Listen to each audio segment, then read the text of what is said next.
Thank you, Jennifer. Wouldn't it be wonderful to have that kind of energy in the morning for everyone?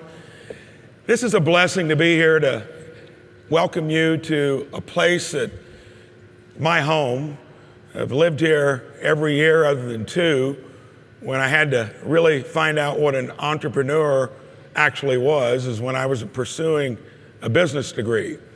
I remember wanting to go to Wall Street until I took that first entrepreneur's course, living away for 2 years out east. My wife wanted her own business as well, and we're going back some time. 47th year that she's had her own business at 505 Main Street in our hometown. I ran one for 37 years, and all I can tell you, our technology then was probably in the category of Radio Shack. I remember how crude it was, but then in a business like distribution, warehousing, logistics, trucking, some of the lowest margins of anything out there and the most competitive. And I was an initial foot dragger on technology because it was mysterious. It changed every 3 years until I realized what it did to that mundane business that had 20 employees for the first 20 years. And then over the next 20, it grew from 20 employees in that first 10 years to 300, with about 10 locations, now with about 90 locations in 40 states, several in Canada, built upon the back of being innovative and weaving technology into it on the selling side and the operations. You look up here, creative curiosity. The other thing I loved was building fearlessly. Think about 9/11, 08, 09. Everything I owned was a piece of commercial real estate. Everything we sold into was the automotive market. Of course, it was the automotive and commercial real estate debacle. Out of that comes opportunity. So you always plow ahead. You get the right mix. That's what makes businesses successful. Hard scrabble, able to build it into a national company. The American dream, 3 of our 4 kids now run it. Brings me to this current job.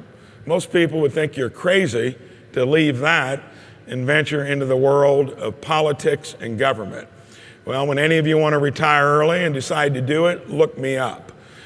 It can be a joyful experience, which I made it the 6 years in the Senate, and now you're leading a state as an entrepreneur in a setting that's always embraced investment, hard work, taking risk, which is probably the differentiator that all of us got to get comfortable with.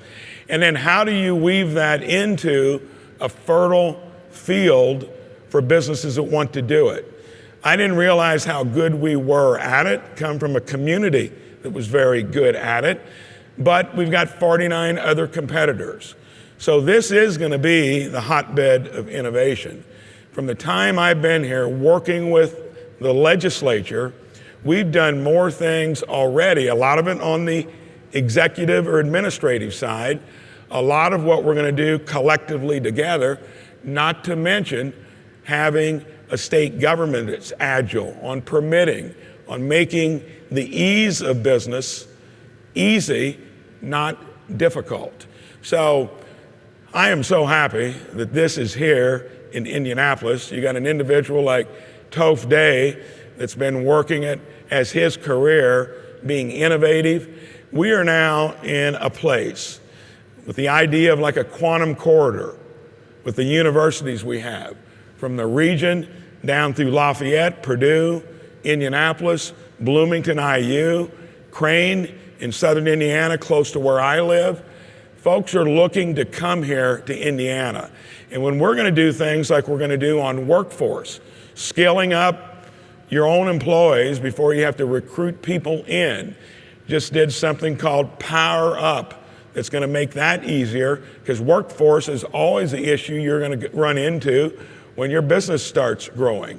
Stood up an office of entrepreneurship and innovation that will house a lot of things that will make you looking to Indiana to come here and maybe hang your shingle out. So I am so excited to be here as the leader of our state, the ambassador of kind of entrepreneurship, and want you to use these 2 days to talk about all those ideas in front of us, not to mention AI and the demand for energy that it's going to create.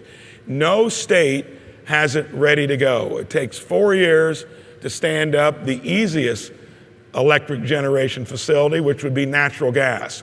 Probably the base load producer down the road is going to be in the nuclear arena, small modular reactors.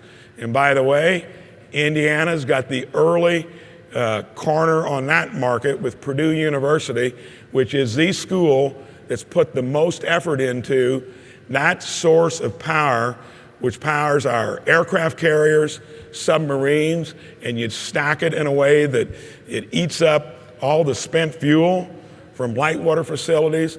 Indiana intends to be at the leading edge of it. So welcome here to the hub of innovation, to a state that is always looking ahead, that wants to welcome you to have your businesses here when you decide to move from a place that's fatiguing you because the regulations are too heavy, the taxes too high. Don't forget the Hoosier State. I was smart enough many, many years ago not to go to Wall Street, took an 81.5% pay cut to move back to my hometown. No promises, no guarantees, lived the American dream. Kids now working in the business I ran for 37 years.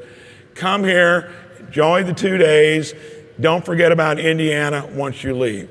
Thank you for being here. Thank you for listening to a few words. And thank you for supporting the Hoosier State. Much appreciated.